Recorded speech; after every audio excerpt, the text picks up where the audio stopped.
हंसना मत, मेरी उम्र 9 साल की है। 9 साल की उम्र?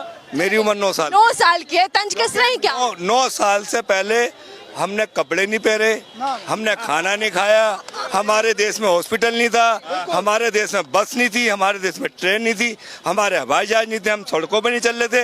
ये 9 साल में हम पैदा हुए, 9 साल में हमने खाना सीखा, 9 साल में हम कपड़े पहने। अभी भाई साहब कहते ना कि ये तो हमने 9 साल में सीखा है। आज़ादी को 75 साल हो गए। 75 साल में क्या 9 साल से पहले लोग खाना नहीं खाते थे, 9 साल से पहले पढ़ाई नहीं होती थी, 9 साल से पहले स्कूल नहीं थे। तो आप अपने विकास गिनवाइए, 9 साल में 9 काम गिनवा दो आप मुझे, तो मैं मान लो। चैलेंज कर रहे हैं 9 साल में 9 काम गिनवा दीजिए। चलिए सर,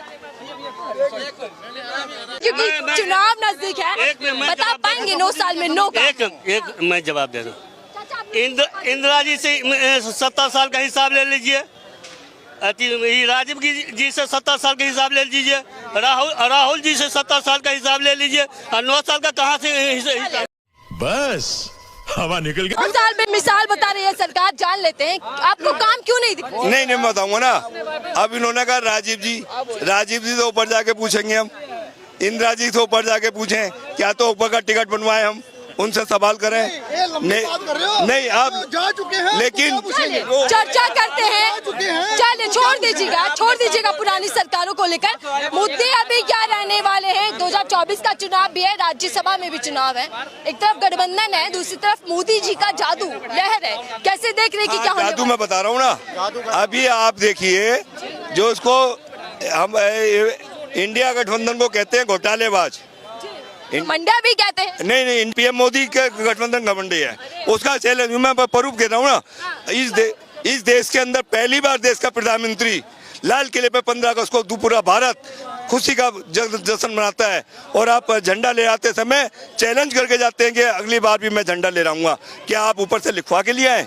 जनता फैसला करती है, चुनाव का फैसला जनता करती है। जनता भेजना चाहती भेजेगी जनता जी। भाई एक मिनट पहले बात जवाब लूंगी, पहले सुन लेते हैं। और कैसी बात कर रहे हो? पहले दूसरी बात, फिर दूसरी अरे मैंने रात को 2 रोटी खाई, सुबह 4 खानी है। मैडम पहले मेरी बात पूरी होने दो, पहले मेरी बात पूरी होने दो। बोलिए सर, बोलिए, माइक पे आपके आवाज। दूसरी बात, जिसको ये घोटालेबाज कहते हैं, इंडिया गठबंधन को घोटालेबाज तो आप हैं। अजीत पवार को देश के प्रधानमंत्री अपनी रैली में 70,000 करोड़ घोटाला बता रहे थे कि 70,000 करोड़ का घोटाला अजीत पवार के ऊपर, उसके 9 विधायक के ऊपर, और वहाँ का उप मुख्यमंत्री कहता था अजीत पवार चक्की पिसवाई, और उसको अपने गठबंधन करके उसका घोटाला खत्म, उसकी जांच खत्म। अगर तुम ईमानदार प्रधानमंत्री, ईमानदार सरकार थी आपकी, तो उसको जेल भेजने का काम करते। विपक्ष का आदमी रमेश बिधोड़ी, पार्लियामेंट जो देश की विधान लोकसभा संसद दुनिया का मंदिर है वो, और वहाँ इतनी बदतमीजी होती है, उसके खिलाफ एक्शन नहीं होता, उसको सम्मान दिया जाता है, उसे हरियाणा राजस्थान का प्रभारी बना दिया जाता है।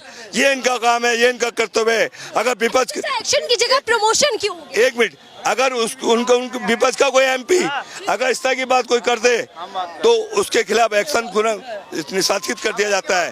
आप उसको नोटिस देते हैं रमेश बिधोड़ी को, तो जाहिर ही चाचा नहीं, वो मुद्दे रख रहे हैं, आ रहे हो सर, चाहेंगे कि मुद्दे कितने रहने वाले हैं?